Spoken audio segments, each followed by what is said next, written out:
मग तुम्हाला असं का वाटलं की मला डॉक्टर नाही बनायचं, इकॉनॉमिस्ट नाही बनायचं किंवा अजून कुठल्या तरी डिग्र्या नाहीत घ्यायच्या आणि मला ह्या कामामध्ये जायचं असं का वाटलं? ते जे रस्त्यावर चळवळी करणारी लोक त्यांना मी समक्ष भेटले त्याचं मला फॅसिनेशन खूप झाला. मी कधी महाराष्ट्राचा खेड्यात कधीही गेले नव्हते.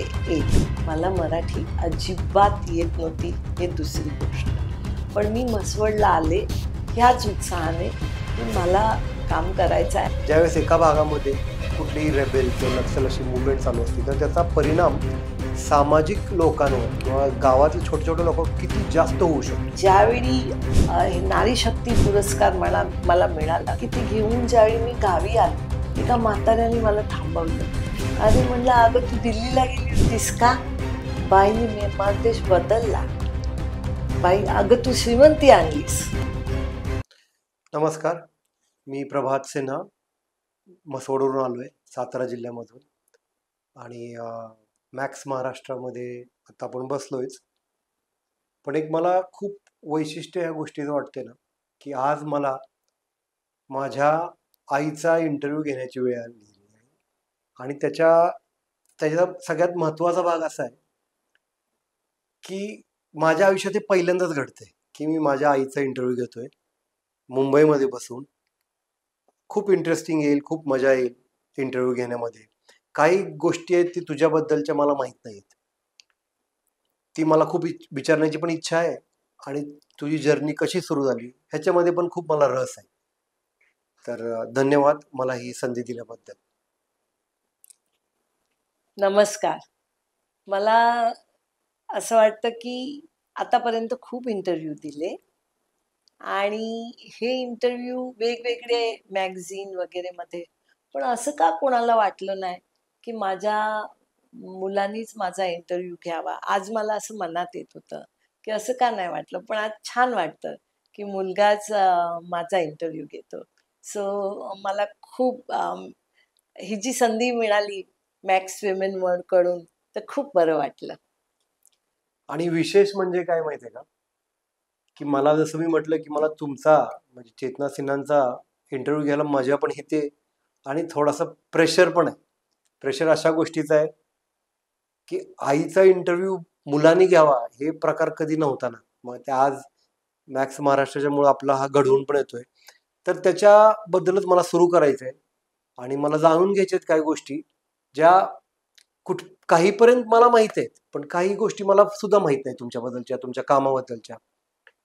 तर एक मला असं वाटलं, दरवेळेस माझ्या मनात राहतं की चेतना सिन्हा, मानदेशी फाउंडेशन, चेतना सिन्हा संघर्ष वाहिनी वगैरे ह्या सगळ्या गोष्टी भरपूर लोकांना माहीत आहेत. ते आज आपण डिस्कस पण करणार आहोत. पण त्याच्या पलीकडे की तुम्ही एका जैन कुटुंबामधून मुंबईसारख्या संघर्ष वाहिनी ज्यावेळेस तुम्ही जॉईन केली, संघर्ष वाहिनीमध्ये ज्यावेळेस तुम्ही गेला, तुमच्या सगळ्या बहिणी डॉक्टर आहेत, तुमच्या घरात तसंच गुजराती जैन फॅमिलीमध्ये संघर्ष वाहिनी वगैरे काही संबंध लांब लांबपर्यंतचा नाही. मग तुम्हाला असं का वाटलं की मला डॉक्टर नाही बनायचं, इकॉनॉमिस्ट नाही बनायचं किंवा अजून कुठल्या तरी डिग्र्या नाहीत घ्यायच्या आणि मला ह्या कामामध्ये जायचं असं का वाटलं? खरं तर मला स्वतःला मी कधी असं ठरवलं नव्हतं की मला कुठल्या चळवळीत जायचं आहे किंवा माझं असं मनात होतं की मला शिक्षण घ्यायचं आहे. आणि हो, जैन कुटुंबात जन्म, पण वडील लिबरल. म्हणजे त्यांना हे फार वाटत होतं की मुलीने शिक्षण घ्यायलाच पाहिजे आणि इच्छा पण फार होती त्यांची की खूप शिक्षण घ्यायचं. म्हणून आम्ही माझी थोरली बहीण, हे खरं आहे सगळे डॉक्टर, मी पण हेही ठरवलं होतं की मला डॉक्टर नाही व्हायचं, कारण मी बघत होती की खूप अभ्यास करावा लागतो त्याला. मग मी म्हणलं नाही, आपण कॉमर्समध्ये जायचं. आणि म्हणून मी कॉमर्स लाईन सिलेक्ट केली आणि बी.कॉम करत होते. आणि ज्यावेळी मी ग्रॅज्युएशन, म्हणजे माझं ग्रॅज्युएशन पूर्ण झालं नव्हतं, ग्रॅज्युएशन मला वाटतं दुसऱ्या का तिसऱ्या वर्षाला होते, त्यावेळी खरं माझा संपर्क संघर्ष वाहिनीशी आला, जयप्रकाश नारायणशी आला. आणि त्यावेळी म्हणजे मी इमर्जन्सी ऐकून होते, चळवळीचं असं चर्चा ऐकून होते, पण ते जे रस्त्यावर चळवळी करणारे लोक, त्यांना मी समक्ष भेटले, त्याचं मला फॅसिनेशन खूप झाला. म्हणजे मला असं वाटलं की जे पी मुंबईमध्ये असताना ही संधी भेटते की आपण जयप्रकाश नारायण सारख्या लोकांना भेटतो. मुंबईमध्ये असताना ही पण संधी भेटते की आपण जॉर्ज फर्नांडिस सारखे लोकांना भेटतो. आणि हे ज्यावेळी भेटले, आणि जयप्रकाश नारायण नेहमी सांगायचे की भारतातल्या तरुणांना खेड्यात गेलं पाहिजे, तिथे काम केलं पाहिजे. ह्या गोष्टीला मला फार आकर्षण वाटलं. आणि मग मी संघर्ष वाहिनी जॉईन केलं. आणि संघर्ष वाहिनीमध्ये असं खूप ठिकाणी काम चालायचं. मजुरांमध्ये काम चालायचं, शेतकऱ्यांमध्ये काम चालायचं, महिलांमध्ये काम चालायचं, शहरात झोपडपट्टीमध्ये राहणाऱ्या लोकांमध्ये काम चालायचं. आणि हे काम काय चालायचं तर आम्हाला रहिवासीचा अधिकार द्या, आम्हाला मजूर असेल तर आम्ही जिथे शेतावर काम करतो त्या शेतीची मालकीयत आम्हाला पाहिजे. आमचा एक नारा होता, जो जमीन को जोते बोए वो जमीन का मालिक होय. म्हणजे जे जमिनीवर कसतायत ते जमिनीचे मालिक असायला पाहिजे. तर अशा आंदोलनामध्ये भाग घेण्याचा एक वेगळा आकर्षण वाढला. आणि मी जेपी मुवमेंटमध्ये म्हणजे पहिलं असं तिथे बघितलं की खूप तरुण लोक आहेत आणि ती रोज अशी चर्चा व्हायची आणि असं वाटायचं आज इथे मोर्चा काढायचा आहे, उद्या तिथे जायचं आहे. तर ह्याचा दोन्ही म्हणजे थोडं ॲडव्हेंचरस पण वाटलं आणि भाग घ्यायचं ठरवलं. आणि घरी पण सांगितलं. मला बरोबर आठवतं घरी सांगितलं तर त्यावेळी माझं वडिलांना वाटलं की थोडे दिवस जाणार आणि परत सोडून देणार. आणि त्यांनी फार असं हे केलं नाही, पण माझी सक्रियता फार राहिली.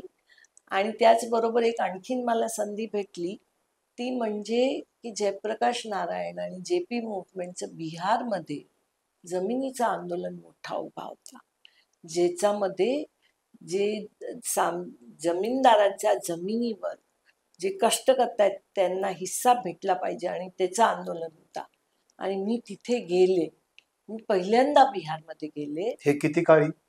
हे साधारण 1979 1980s 1980s मध्ये, 1980 मध्ये. आणि तिथे मी ज्या कम्युनिटीमध्ये म्हणजे जिथे काम चालू होता जिथे काम चालू होता ते मुशहर कम्युनिटी, जी भारतात सगळ्यात मागासलेली कम्युनिटी, त्यांच्यामध्ये.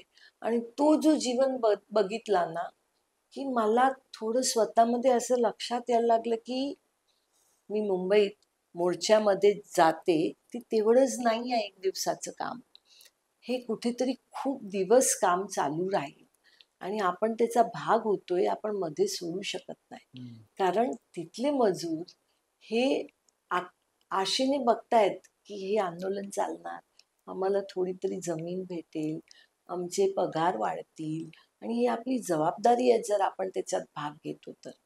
हा माझा मनात चालू झाला संघर्ष. आणि ही सगळी चर्चा मी माझ्या वडिलांशी करायची. आणि त्या चर्चा करताना वडील मला एवढं म्हणायचे की शिक्षण सोडायचं नाही, मात्र हे सगळं करायचं. हे सगळं बिहारला ज्यावेळेस तुम्ही गेला तर त्यावेळेस तुम्ही कॉलेजमध्ये होता की ग्रॅज्युएशन किंवा मास्टर्स, म्हणजे कुठली पदवी घेत होता? ज्यावेळी सायन्स घेतलं नाही ना त्याचा एक फायदा असा होतो की आपला ग्रॅज्युएशन झाला, आपण पोस्ट ग्रॅज्युएशन करतो, तर आमच्या काळात एवढा अटेंडन्सचा इश्यू नव्हता. म्हणजे पोस्ट ग्रॅज्युएशन करायच्या, परीक्षा द्यायच्या, 3 सेमिस्टर नंतर रिपोर्ट पण द्यायचा, पण आपण प्रवास करू शकतो. म्हणून बिहारला ज्यावेळी मी बोधगयाला जात होते, बोधगया आंदोलन जिथे जमिनीची मालकीन महिला पण झाल्या त्या आंदोलनमध्ये, त्यावेळी मी माझा M.Com करत होते.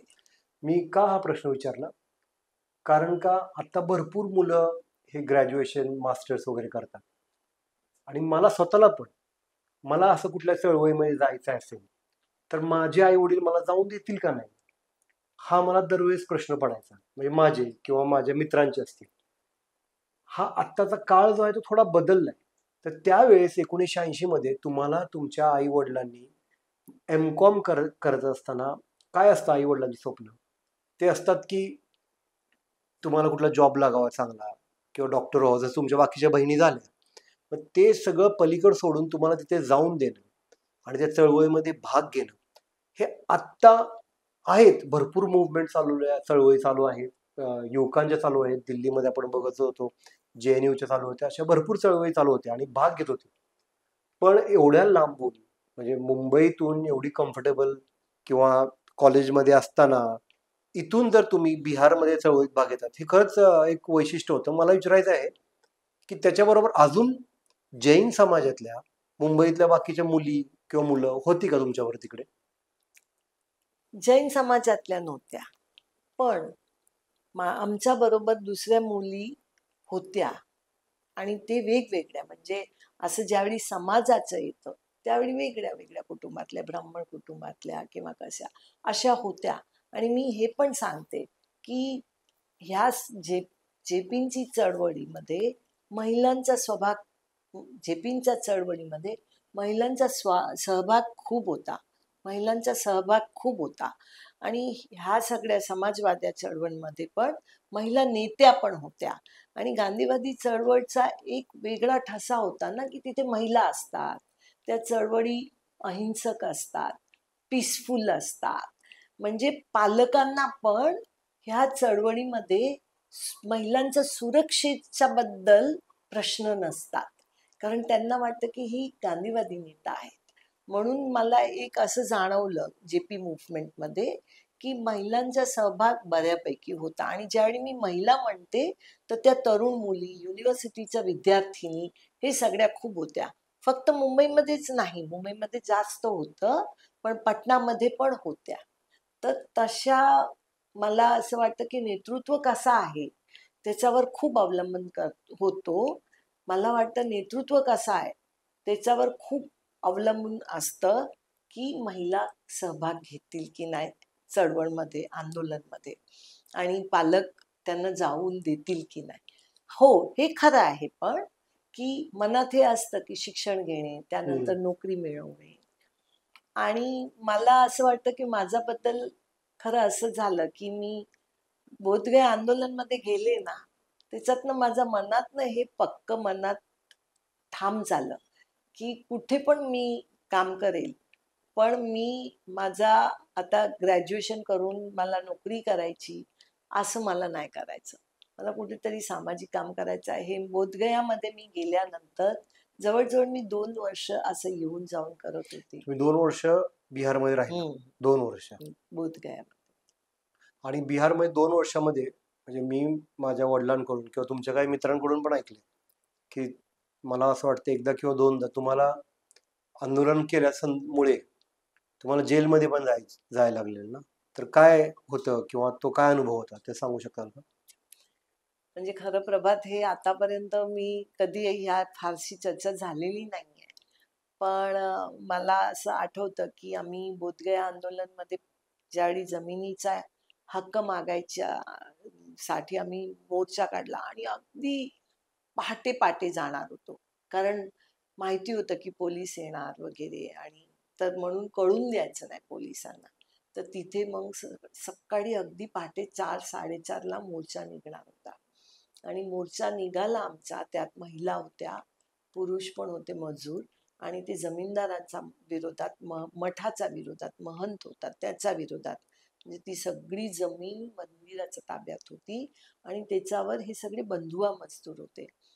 आणि पहाटे पहाटे आम्ही 4-4:30ला निघालो आणि मोर्चामध्ये शांतपणे निघत होतो आणि नारे पण देत होतो की जो जमीन को जोते बोए, म्हणजे आम्ही नारे पण देत होतो की जो जमीन को जोते बोए वो जमीन का मालिक होय.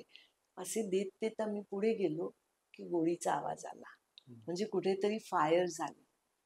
एका क्षणाला मला असं वाटलं की इथे काहीही होऊ शकतं. आणि मग आम्ही असं एकमेकांना बघत होतो, म्हणजे आम्ही एकमेकांना असं पण बघत होतो की आपल्याला लागली तर. पण त्यात मी बघितलं की त्या गावातल्या महिलांनी असं ठरवलं की पुरुषांनी मागे जायचं, आम्ही पुढे येणार. आणि तेवढ्यात आम्ही सगळ्या महिला पुढे गेलो. त्या भागातल्या ज्या मजूर महिला होत्या त्या आणि संघर्ष वाहिनीच्या आम्ही तरुण मुली आम्ही पुढे गेलो आणि सगळे पुरुष मागे गेले आणि त्याच्यामुळे एक पोलीस फायरिंग करणार नाही ही स्ट्रॅटेजी तिथेच वर्कआउट झाली महिलांमध्ये. आणि मग असं वाटलं की काही होऊ शकतं. पण त्यामुळे असं झालं की आमचा मोर्चा पुढे गेला आणि पोलिसांना माघारी घ्यावी लागली. आणि नंतर ह्या मोर्चानंतर सगळ्या नॅशनल न्यूजपेपरवर ही न्यूज आली आणि त्याचा परिणाम हे झाला की बोधगयामध्ये ह्या मजुरांना त्यांच्या नावाची जमीन मिळाली. खूप असं ऐकल्यानंतर म्हणजे असं पिक्चर आपण कधी कधी करावं असं वाटतं. एक त्याचं एक उदाहरण सांगतो मी. आत्ता एक 2 आठवड्याभरापूर्वी दंतेवाडा म्हणून एक छत्तीसगडमध्ये जो भाग आहे तर त्याच्यामध्ये मला जाण्याची संधी मिळाली आणि ऑफकोर्स तो डिफरन्स खूप वेगवेगळा आहे मी जे काय सांगतो आणि तुमचा अनुभव. पण तिथं पहिल्यांदा असं मला वाटलं की ज्यावेळेस एका भागामध्ये कुठलीही रेबेल किंवा नक्सल अशी मुवमेंट चालू असते तर त्याचा परिणाम सामाजिक लोकांवर किंवा गावातले छोटे छोटे लोक किती जास्त होऊ शकतो हे मला लक्षात आलं. कारण का ज्यावेळेस आपण बंदूक घेऊन फिरणारे पोलीस ऑफिसर्स बघत असतो कंटिन्युअस तुमच्या डोळ्यासमोर आणि ते बघत असताना आपल्याला एक अचानक असं भीती पण वाटतेच. आणि जसं तुम्ही म्हणत होता की जर फायरिंग झालं तर त्यावेळेस एका विद्यार्थिनी जी मुंबईतली आहे ती तिथे थांबते तिथे उभा राहते. तर हे खूपच असं वैशिष्ट्यपूर्ण गोष्ट पण आहे. आणि असं दुसरं असं मला वाटतं की तुम्हाला असं भीती वगैरे काय वाटली नाही का ज्यावेळेस हे सगळं होत असताना? नाही रे, भीती तर वाटतेच. म्हणजे असं नाहीये की भीती नाही वाटत. पण त्या तरुणपणामध्ये एक उत्साह पण असतो. आणि दुसरं काय असतं की आपण एकटे नाही आहेत ना. भरपूर लोक आहेत. सगळ्यात महत्वाचं आहे की तुमच्या बरोबर किती लोक आहेत आणि ज्या महिला आहेत ज्या तिथे रोज कष्ट करतात ते अशा उभा राहतात. आणि काय काय महिला त्यांच्या मुलाला घेऊन काखेवर तशा ज्यावेळी त्यांना बघतो ना की ताकद पण येते. म्हणजे मला असं त्यावेळी पण वाटायचं की हे काखेवर मुलाला घेऊन त्या मोर्चामध्ये पोलिसांसमोर इतक्या बिनधास्तपणे उभे राहिले आहेत, त्यांना भीती वाटत नसेल का? मग त्यांना जर भीती वाटत नाही तर आपल्याला का वाटावी असं स्वतःला समजवायचं प्रयत्न करतो आणि धाडस येतो. मग काय होतं माहितीये का मी ज्यावेळेस पण बिहारचं नाव ऐकतो ना किंवा बिहारी व्यक्तीला भेटतो ना तर माझी आई ही आता तुम्ही ऐकताच आहेत की बिहारमध्ये तुम्ही होता आंदोलनं केली तर दरवेळेस मला त्याची आठवण येते आणि मी त्यांना तेच सांगतो आणि मला अभिमान येतो सांगायला की हो का माझी आई 2 वर्ष तिथे राहून गेली तिथे तिने काम केलंय. जेपी मुवमेंटमध्ये होती मग बघण्याचा दृष्टिकोन पण लोकांचा पूर्णपणे बदलून जातो. आता जेपी मुवमेंटमध्ये बिहारचं झालं त्याच्यानंतर तुम्ही भाऊंना आता मी भाऊ जे आहेत ते म्हणजे माझे वडील मी माझ्या वडिलांना भाऊ म्हणतो. तर भाऊंना कसं भेटला सगळ्यात पहिल्यांदा आणि मग तुमचं तिथे प्रेम झालं. त्याच्यानंतर संघर्षवाणीनंतर शेतकरी संघटना असेल किंवा महाराष्ट्र आणि मसवड हे कसं काय लिंक झालं ह्याच्याबद्दल सांगू शकता का? म्हणजे मी खरं 80 पर्यंत तर बोधगया आणि बिहार ह्याच्यात जास्त सक्रिय होते. आणि परत संघर्ष वाहिनीमध्ये काम करताना महाराष्ट्रामध्ये मोठा दुष्काळ पडला होता आणि त्या काळात माण तालुक्यात संघर्ष वाहिनीचं मोठं काम चालू होतं. ऑलरेडी चालू होतं. हा, आणि ते विजय चालवत होता. आणि तो काम काय होता तर लोकांना दुष्काळामुळे अजिबात काम भेटत नाही काही. आणि लोक ऊस तोडीला माती कामाला मेंढपाळ करण्यासाठी फिरतीवर असतात. आणि ज्या महिला आहेत ते घर चालवतात आणि त्यांना काम पाहिजे असं म्हणून रोजगार हमीचं काम भेटायला पाहिजे, एम्प्लॉयमेंट गॅरंटी स्कीम गॅरंटी पाहिजे कामाची, ह्याचं आंदोलन चालू होता. आणि त्या आंदोलनमध्ये महिला खूप होत्या पण महिला कार्यकर्ता नव्हत्या. म्हणून इथे नेहमी निरोप यायचा संघर्ष वाहिनीच्या कार्यालयात की आम्हाला महिला कार्यकर्ता तिथे म्हणजे पाहिजे. मुंबईमध्ये हा, की आम्हाला महिला कार्यकर्ता पाहिजे.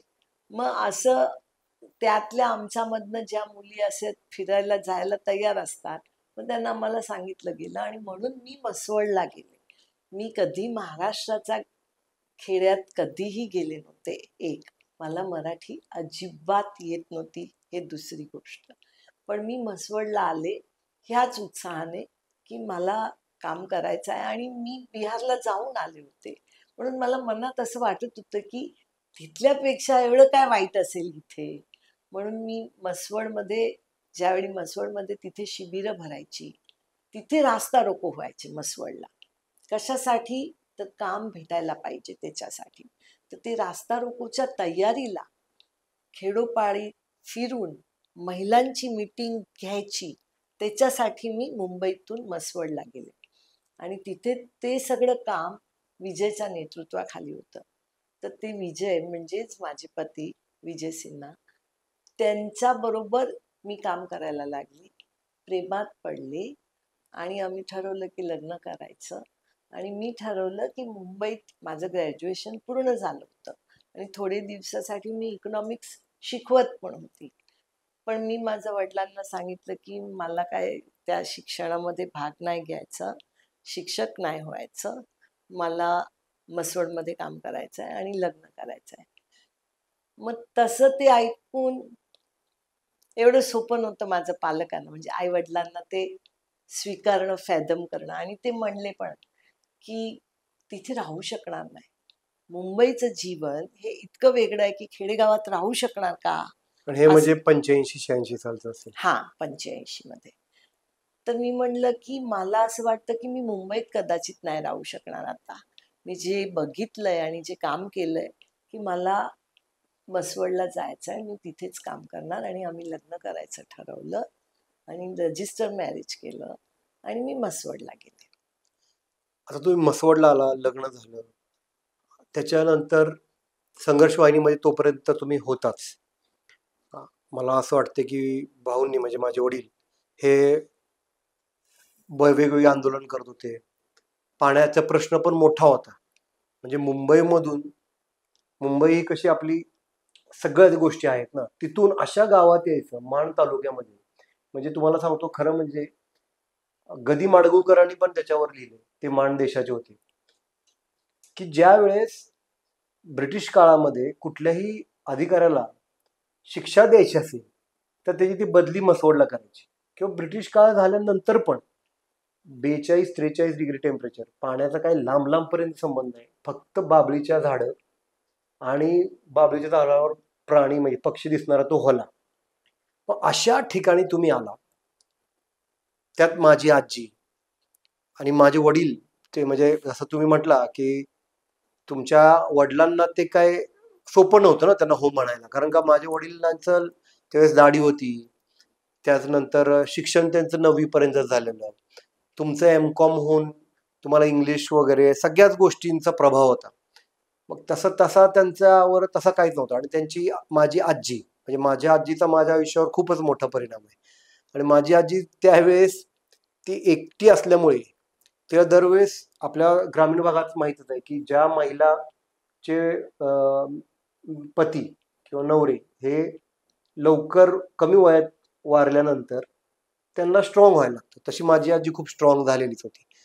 मग तो एक तुम्ही सांगता का किस्सा, की ज्यावेळेस तुम्ही आणि माझे वडील, भाऊ आणि तुम्ही एकत्र ज्यावेळेस तुम्ही येत होता घरात, तर लोकांना असं वाटत होतं नाही अक्का म्हणजे माझी आजी आता ती काय म्हणेल, किंवा तिचा जे तापट असा स्वभाव होता, ओबीसी कॅटेगरी मधून आलेली ही सगळी लोक. मग तुम्हाला असं काय वाटतं त्याच्याबद्दल, की काय तुमच्या डोक्यात काय विचार आला की काय होईल त्या दिवशी? तुम्हाला आठवते का तो दिवस?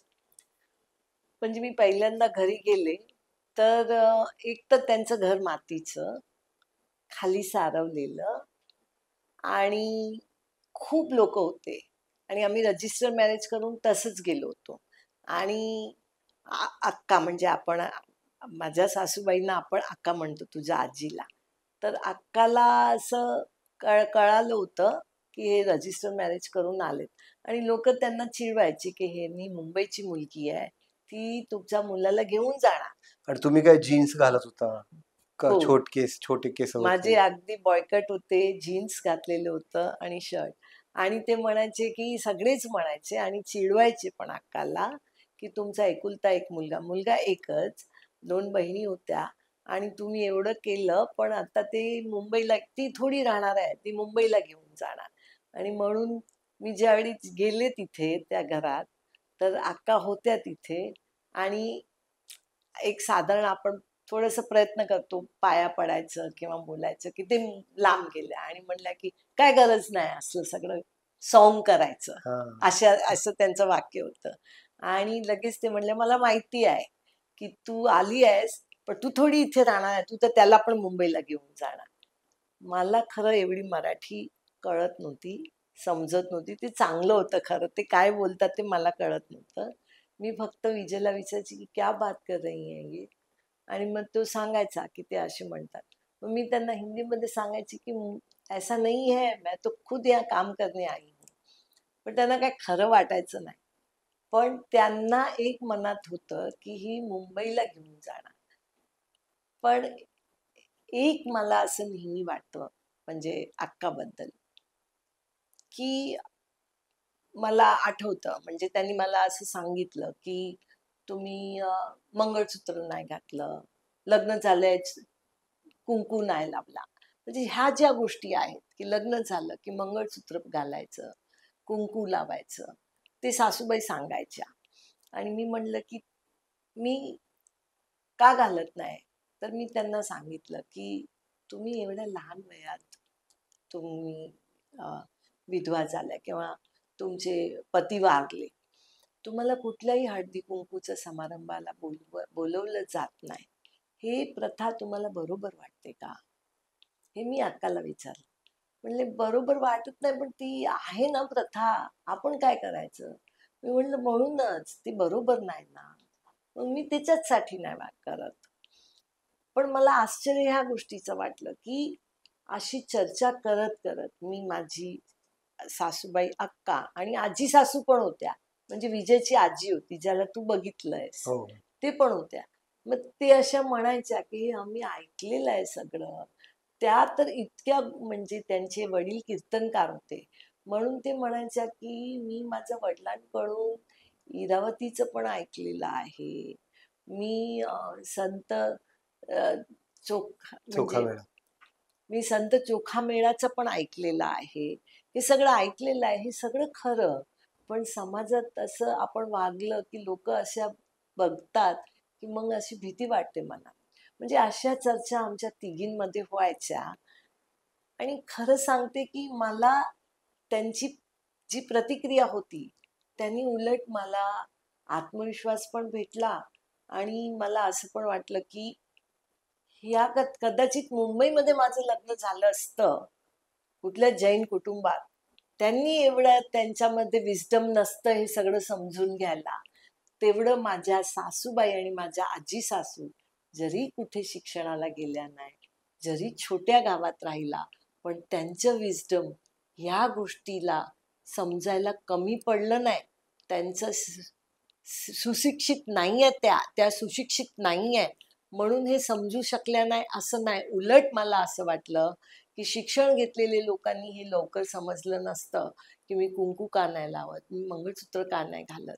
पण माझ्या आजी सासू आणि माझी सासू यांनी समजून घेतलं. म्हणजे माझी आजी जी अक्का आहे ना, ती आणि तिने पूर्ण आयुष्य तिथं शेतीवर घातलं. शेती काम म्हणजे शेवटपर्यंत. त्या दिवशी त्या ह्या वारल्या 85-80 वय होतं त्यांचं. तर त्याच्या आदल्या रात्रीपर्यंत ती म्हातारी, आम्ही तिला म्हातारी अक्का म्हणायचो, ती अक्का आमची आदल्या रात्रीपर्यंत रानात काम करत होती. तुम्हाला पण माहिती आहे. त्या काळामध्ये मसोडमध्ये तर बाथरूम पण नव्हते. मला आठवते की महिलांना, आणि अनफॉर्च्युनेट गोष्ट आहे ती, की महिलांना आपल्या इकडे पुरुषांच्या आधी उठून संडासला जायला लागतं बाथरूमसाठी. तर मग तुम्हाला मातीचं ते घर, तुम्हाला एक रात्र सारवायला लागायचं शेणाने. आणि परत असं बाहेर जाणं बाथरूममध्ये पण मला वाटतं 3-4 पहाटे 4 वाजता उठून. ते सगळं खूप नवीन होतं ना. मग ह्या सगळ्या गोष्टीमधून तुम्हाला असं का नाही वाटलं की हे तर खरंच मला राहायचं आहे का? एक म्हणजे आत्ता ज्यावेळी मी ऐकते ना त्यावेळी मला असं लक्षात येते की मला खरंच सांगते, मला फार लवकर उठायला आवडत नाही. म्हणजे अजूनही तशी तू लवकर उठतो माझ्यापेक्षा.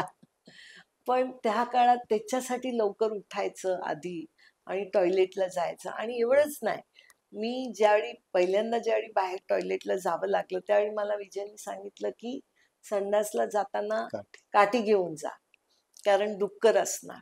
म्हणजे मला ती शॉक बसला. म्हणजे काय? म्हणलं नाही, ते डुक्कर येणार मागे खायला. मग मला आणखीन भीती वाटली आणि तो माझ्यासाठी थोडं शॉकिंगच होतं. आणि मी ती टॉयलेटला जाऊन आल्यानंतर मी विजयला म्हटलं की हे काय बरोबर नाही बाबा, ह्याच्यासाठी काहीतरी केलं पाहिजे. मग म्हणले की इथे काय करायचं असेल तर सगळ्या महिलांना तुला तयार करावं लागेल. मी म्हणलं मी महिलांशी बोलते.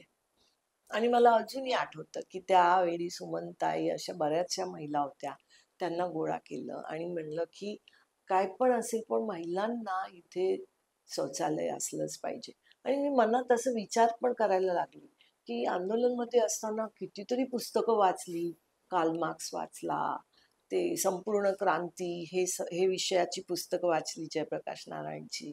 पण शेवटी एक ह्या मुद्द्यावर आलो आम्ही की नाही, इथे महिलांसाठी संडास पाहिजे, ते फार गरजेचं आहे. आणि मग ते करायचं कसं, ते भांडायचं कसं त्याच्यासाठी. मग आम्ही महिलांशी बोलत होतो. तर महिला म्हणल्या की त्याच्यासाठी मोर्चा वगैरे काढायच्या पेक्षा आपण एक करूया. मला त्या महिलांच्या चतुरपणेचं पण फार आजही मला त्याचा खूप अभिमान वाटतो. त्यातली एक महिला म्हणली की आपण काय करायचं, संडास बांधायला पाहिजे, ते शासनाला पण सांगायचं, आपल्या घरात पण सांगायचं आहे. असं नाहीये की फक्त हे शासनाचा प्रश्न आहे. मग त्या म्हणायच्या की आपल्याकडे देवाला बसवड हे सिद्धनाथचा देवस्थान तिथे आहे. मंदिरात खूप लोक येतात. आपण सकाळी जाऊया, सगळ्यांना फूल देऊया आणि हा विषय मांडूया. म्हणलं कसं मांडायचं? मग म्हणलं चला आपण जाऊया. मग आम्ही सकाळी लवकर मंदिरात थांबायचो. आणि मंदिरात कसं लोक देवाला यायचे. आणि देवाला यायच्या, काय काय लोक नवीन मोटरसायकल, पश्चिम महाराष्ट्र ना, नाही म्हटलं तरी म्हसवड हे दुष्काळी भाग, पण साताराचा भाग होता. आणि सातारा, सांगली, कोल्हापूर हे सगळं पश्चिम महाराष्ट्र. पश्चिम महाराष्ट्रामध्ये रुबाब फार असतो. मग हे रुबाबसाठी लोक अशी चांगली नवीन कोरी मोटरसायकल आणणार. त्या काळात बुलेट आणि HD फार होती. ती देवाला घेऊन येणार, ते पूजायसाठी. आणि सगळ्या महिला तयार असायच्या फुल घेऊन. आणि लोक आले, कोणी असे टाईट कपड्यात इस्त्रीचे. आणि त्या काळात बुलेट आणि HD नवीन घेतली की मोटरसायकल घेऊन यायचे मंदिराकडे देवाला दाखवायला. आणि मग जे आले की आम्ही त्यांना विचारायचो, हे सगळं तुमचं छान आहे, मोटरसायकल आहे, पण तुमच्या घरातली लक्ष्मी टॉयलेटला कुठे जाते? आणि मग ते लोक अगदी वैतागायचे आणि म्हणायचे, का तुम्ही आम्हाला इथे मंदिरात असली चर्चा करतात? पण त्याचा परिणाम हे झाला की आमचं पत्र कलेक्टरला गेलं, गावाकडच्या लोकांनी जागा दिली आणि लगेच 8 दिवसात शौचालय उभे राहिले. म्हणजे महिलांचा प्रश्न संपला.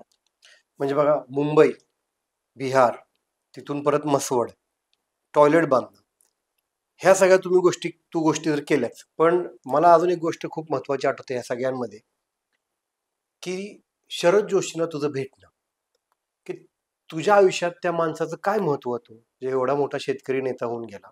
मला का आठवते, कारण का ती आंदोलनं मला आठवत आहेत. मी त्यावेळेस लहान होतो. मी तुमच्याबरोबर सोलापूरला आलोय, नामांतराच्या चळवळीसाठी आलोय. तर त्याच्याबद्दलचं सांग ना मला. म्हणजे नामांतरची चळवळ तर संपूर्ण महाराष्ट्रात होती आणि बरेच तरुण मुलं मुली त्यांनी जेलमध्ये गेले होते. आणि नामांतरच्या चळवळीचं मी आणि विजय आम्ही दोघे वेगळे वेगळे भाग घेतला आणि आम्ही दोघे पण जेलमध्ये गेलो. मी येरवड्यामध्ये गेली आणि विजय कुठेतरी नगर जिल्ह्यात कुठे जेलमध्ये होता.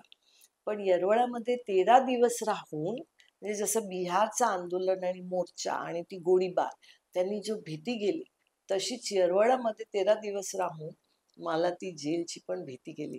आणि मला हे पण असं, ज्यावेळी आम्ही होतो त्यावेळी ही चर्चा करायचो की कस्तुरबा कुठल्या खोलीत असायच्या, महात्मा गांधींना कुठे ठेवलं जायचं. म्हणजे तो जेलचा प्रवासी एक वेगळा, आम्हाला वेगळ्या विचाराकडे नेणारा होत्या. शरद जोशींना मी ज्यावेळी भेटले, ते शरद जोशी ज्यावेळी संयुक्त राष्ट्रातून व्हॉलंटरी रिटायरमेंट घेऊन आले होते आणि ते ऐकून होतो आम्ही की असा एक व्यक्ती आला आणि शेतकऱ्यांच्या प्रश्नावर भांडतोय, काम करतायत ते. विजयला फार होतं, कारण विजयची स्वतःची शेती होती. आणि तो म्हणायचा की शेतकऱ्यांचं जो जीवन आहे ना, ते मी कधी कधी म्हणायची की नाही, शेतकरी जमिनीचा मालक आहे, पण तो म्हणायचा की नाही, पण तो फाटका मालक आहे. तो असं बोलायचा. आणि ते ज्यावेळी मी शरद जोशींना भेटले, त्यावेळी मला असं लक्षात आलं की ह्या माणसाला भारताच्या गरिबीचा कारण हे लक्षात येतंय. आणि त्यांनी आम्हाला पटवून दिलं की शेतकऱ्याला त्याच्या मालाचं दाम भेटत नाही. आणि ते स्लोगन होतं, भीक नको हवे घामाचे दाम. त्याच्यात ते जोश होता. मी आणि विजय दोघे पण त्या आंदोलनात गेलो शरद जोशींबरोबर. आणि ते काम करत करत असं परत झालं की म्हसवडमध्ये राहताना महिलांचे पण बरेच प्रश्न होते. नाही, ते ते बरोबरच आहे. पण मला हे पण आठवतंय की तो एक स्लोगन होता. एक स्लोगन तुम्ही आता सांगितला. मी का बोलतोय की तुला सांगतोय आता स्लोगन, कारण का मला तो स्लोगन अजून आठवतोय. शेतकऱ्याच्या मालाला नाही भाव, तुका आता तरी धाव. धाव. म्हणजे असा हा व्यक्ती, असं हे आंदोलन, ह्या सगळ्या आंदोलनातून जसं तू म्हटलीस आता की महिलांचे पण भरपूर प्रश्न होते. मग एक टॉयलेट बांधलं तुम्ही कलेक्टरांकडून, तिथून अक्षरशः डायरेक्ट महिलांची, भारतातली ग्रामीण भागातल्या महिलांची पहिली बँक ही तू उभा केलीस. म्हणजे हा खूप मोठा प्रवास आहे. पण ते कसं काय, बँकच का, आणि ते पण मसोडमध्ये? खरं मी असं विचारच केलं नव्हतं की मी बँक चालू करणार. सुरुवात अशी झाली की बऱ्याच ज्या भाजीपाला विकणाऱ्या महिला, बऱ्याच ज्या मजुरी आणि त्यातल्या त्यात दगड फोडणाऱ्या महिला, म्हणजे मला आश्चर्य वाटलं की मी एकदा रोजगार हमीच्या कामावर गेली, तिथे दगड फोडत होते बायका. आणि त्यांना बघून मला असं एक माझ्यासमोर चित्र तयार झालं की मी कधी दगड फोडताना लोकांना कुठे बघितलंय, तर मला वाटलं सिनेमामध्ये बघितलंय की जे जेलमध्ये लाईफ इम्प्रिझनमेंटची ज्यावेळी शिक्षा भेटते त्यावेळी दगड फोडतात. तर मी म्हणलं हे काम नाही भेटायला पाहिजे या महिलांना. हे करणाऱ्या महिलांनी मला सांगावं की आम्हाला बचत करायची आहे. माझ्या मनात प्रश्न आला की महिलांना बचत करायला पैसे तरी आहे का? पण त्या म्हणल्या आम्हाला बचत करायची आहे. आणि मी महिलांना बँकेत घेऊन गेलो बचत करायला, त्यांचं खातं उघडायला. पण बँकांनी खातं उघडलं नाही. ते म्हणल्या की ह्या महिलांचे पैसे खूप, त्यांना जी बचत करायची आहे 3 रुपये 5 रुपये, ते आम्हाला खातं उघडायला परवडत नाही. म्हणून आम्ही महिलांचे खाते नाही उघडणार. मग हे बघून आम्ही ठरवलं की नाही, महिलांचे खाते उघडायला पाहिजे. आणि जर बँका खाते उघडत नसतील तर महिलांची बँक काढायची. आणि मग असं ठरवलं आणि रिझर्व्ह बँकेत आम्ही ऍप्लिकेशन दिलं. ऍप्लिकेशन दिल्यावर आम्हाला वाटलं की आपल्याला, आम्ही मुंबईत आले होते, ऍप्लिकेशन देऊन गेले आरबीआयला. परत मी चौकशी करायला आली तर असं कळलं की रिझर्व्ह बँकेने सांगितलं की तुमच्या ह्या सगळ्या प्राथमिक सभासद आहेत, त्यांना लिहिता वाचता येत नाही, आम्ही बँकेला लायसन्स देऊ शकत नाही. का?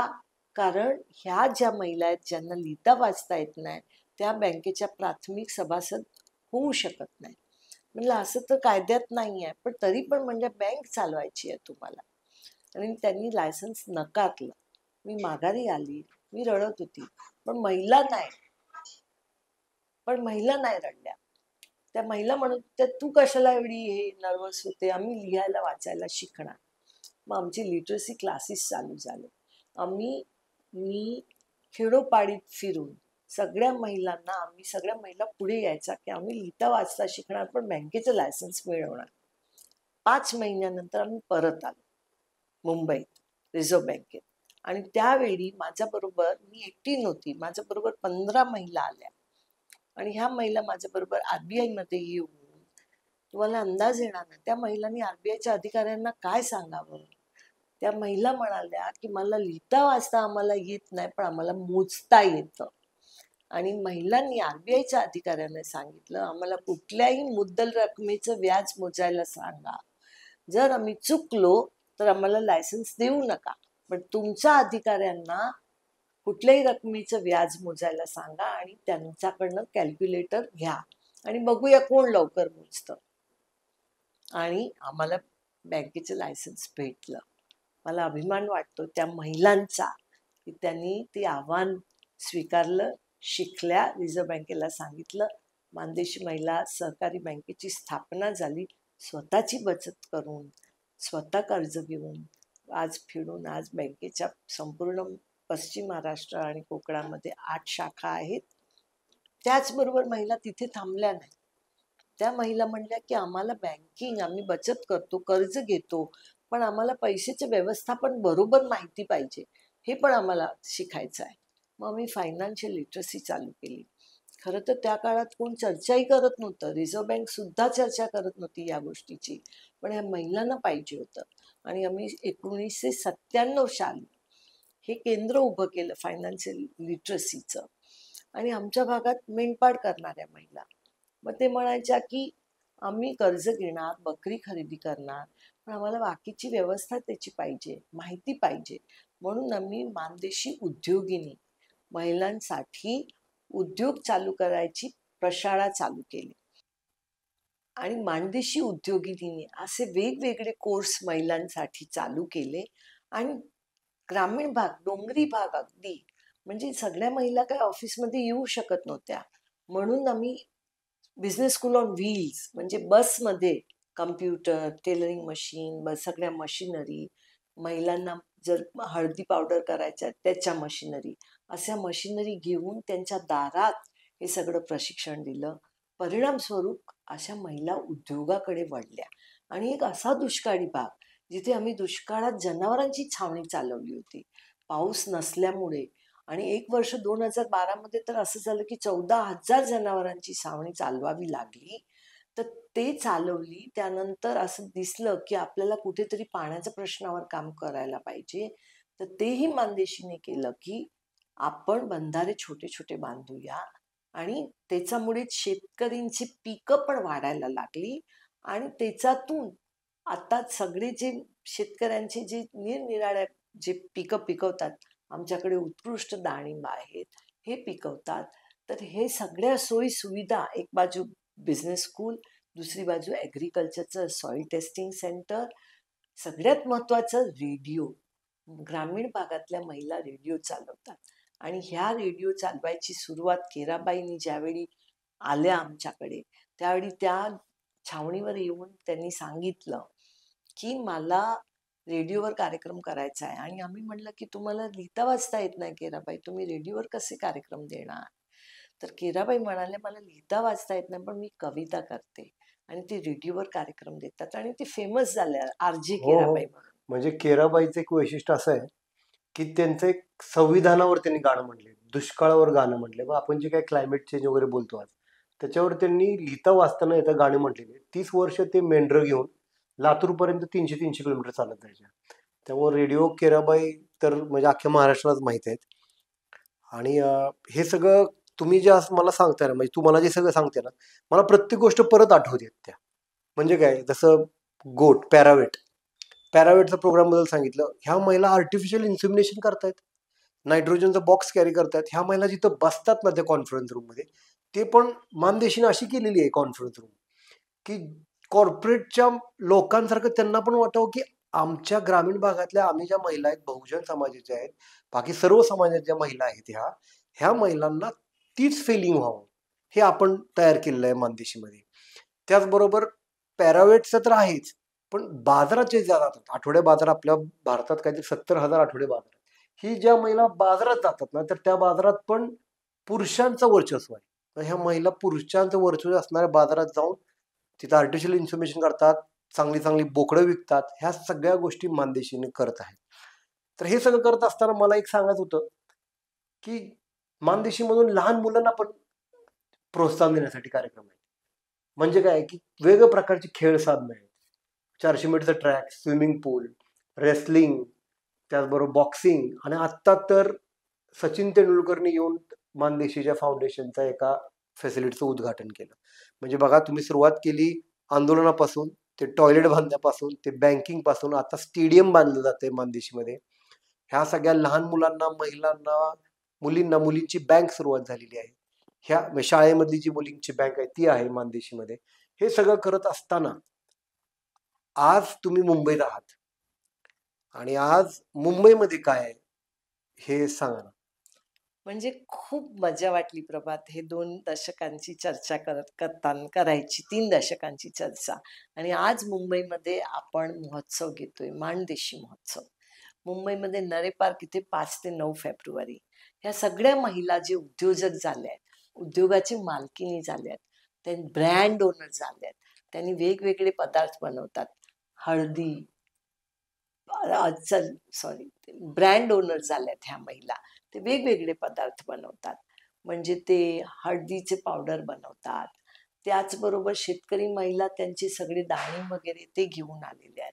ज्या महिला सुनीतासारख्या जे मातीची भांडी इथे बनवणार पण आहेत आणि विकणार पण आहेत. सुनीता हे मातीची भांडी बनवते, विकते आणि तिने तर संघर्ष केलाय. कारण महिलांना पारंपरिक महिलांना ट्रेडिशनली चाकावर बसायला देत नाही. का तर ते भांड्याला आकार पुरुष देतो. महिलांनी मातीचे कष्टाचे काम करायचे. सुनीता म्हणली की नाही, मला मातीचे भांड्याला आकारही द्यायचा आहे आणि त्या चाकावर बसून ते मातीचे भांडी बनवते, निरनिराळे बनवते. तिच्या सासऱ्यांनी सांगितलं की तुला एवढी हौस आहे तर बस. तर तशा महिला आज माणदेशी महोत्सवमध्ये नरे पार्कमध्ये त्यांचं सगळं साहित्य घेऊन आलेले आहेत. ते विकणार आहेत आणि सगळ्यात महत्वाची गोष्ट ह्या वर्षी माणदेशी 10 लाख महिलांपर्यंत पोचली आहेत. हे आमची उद्योगिनी आणि चेंबर ऑफ कॉमर्स महिलांचं त्यांचं आयुष्य बदललेलं आहे. तर हे 10 लाख महिला सेलिब्रेट करण्यासाठी आम्ही माणदेशी महोत्सव नरे पार्क इथे साजरा करतोय. हा माणदेशाचा महोत्सव तर आहेच, महिलांचा सेलिब्रेशन पण आहेच, पण त्याचबरोबर शेतकऱ्यांना श्रीमंती देण्याचा पण महोत्सव आहे. कारिगरींना सन्मान देण्याचा पण महोत्सव आहे. तर ह्या महोत्सवासाठी मुंबईत आलेलो आहोत आणि मला ह्याच्याबरोबर एक वेगळी आशा आहे. तुमच्यासारखे म्हणजे प्रभा तुझ्यासारखे जे एक आपण म्हणलो की मुलींची बँक चालवतोय किंवा ह्या मुली खेळायला आंतरराष्ट्रीय सगळीकडे मेडल मारतायत, ग्लोबल मेडल मारतायत. तर हे नेक्स्ट मिलियन हा आता आपला प्रवास आहे. तर तो नेक्स्ट मिलियन माझ्यासाठी फार महत्वाचा आहे. कारण मला वाटतं की त्याच्यात तरुण पिढी पुढे येणार, तरुण मुली पुढे येणार आणि जो सगळ्यात आत्ता माणदेशीमध्ये एक डिजिटल प्रवास सुरू झाला, डिजिटल बँकिंगचा, डिजिटल वॉलेट्सचा, डिजिटल ट्रान्झॅक्शन आणि डिजिटल कोर्सेस. तर त्या सगळ्यामध्ये ह्या मुली जेवढ्या पुढे आलेल्या आहेत, तर तो प्रवास आहे जो नेक्स्ट मिलियनचा डिजिटल प्रवास, तो माणदेशीचा वेगळाच राहील. त्याची वेगळीच लोक नेतृत्व पण करणार. खूप मजा आली तुझ्या बरोबर चर्चा करायची. आणि विशेष म्हणजे ज्या ज्या गोष्टी तू आपण बोललो, केराबाई असतील, हे खेळाडू असतील, माणदेशातले शेतकरी असतील, ही सर्वजण आता 5 ते 10 तारखेला महोत्सव नरे पार्क इथे असणार आहेत, बरोबर? हे सगळे असणार आहेत. आणि मला एक दुसरं असं वाटतं की हा ज्यावेळेस हा आय थिंक एंड करूया का मग फक्त तो भाग. तर हे सगळं हे परत परत रिपीट करतो मी ते वाक्य. तर माणदेशी महोत्सवामध्ये केराबाई येणारच असेल, हे सगळे शेतकरी येणार असतील आणि तू पण इकडे आलोय, त्यामुळे आपण सगळेजण आज इथं मुंबईमध्ये आलो. मला वाटतं ही माणदेशी जर्नी फक्त तुझी किंवा तुझ्या कुटुंबाची किंवा तिथल्या लोकांची नाहीये, ही पूर्ण महाराष्ट्राची एक प्रकारची जर्नी आहे. ह्या जर्नीतून भरपूर काही शिकायला मिळालं, भरपूर काही भरपूर लोकांना भेटायला मिळालं आणि एक प्रकारे लोकांचं दुःख हे जाणून घेऊन ते कमी कसं करायचं ह्याचा तू खूप चांगला एक प्रयत्न आणि मला वाटतं ते सक्सेस केलेला आहे. तर मला मजा आली तुझ्या बरोबर चर्चा करायची. मला कसं वाटतं माहिती आहे की माणदेशाची जर्नी ह्यांनी माझं आयुष्य खूप बदलला.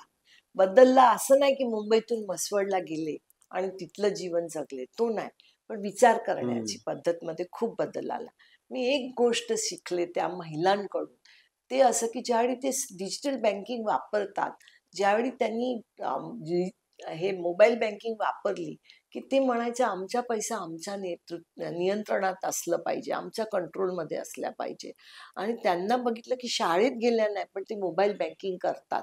ह्यांनी मला हे शिकायला भेटलं की never give poor solutions to poor people. हे फार महत्वाचं आहे. तसंच मला एक सांगावंसं वाटतं की 2018 मध्ये मी ज्यावेळी डाव्होसला जात होते, वर्ल्ड इकॉनॉमिक फोरम मध्ये को चेअर पद मला भेटलं होतं आणि त्यावेळी मला वाटलं की मी तिथे जाऊन काय सांगणार. मीडिया, ग्लोबल मीडिया असेल, काय बोलावं? तर मी महिलांना विचारलं की मी काय बोलावं? तर त्या महिला म्हणल्या की दावोस. मी त्यांना म्हणलं की वर्ल्ड इकॉनॉमिक फोरम दावोसमध्ये लोक बिलियन्स आणि ट्रिलियन्सची चर्चा करतात, म्हणजे अबजो पैशाची चर्चा करतात. तर तिथे मी काय सांगावं? तर त्या महिलांनी सांगितलं की दावोसमध्ये लोक भांडवलाची चर्चा करत असतील, पण आमच्यासाठी आमचं धाडसच आमचं भांडवल आहे.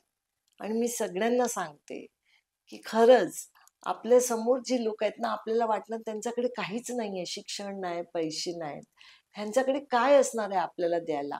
पण कदाचित त्यांच्याकडे विस्डम असेल, त्यांच्याकडे धाडस असेल, आणि त्यांचं धाडस हे आपलं भांडवल होऊ शकतं. हे मी मानदेशात शिकले. तर आपण ही भरपूर काही चर्चा केली.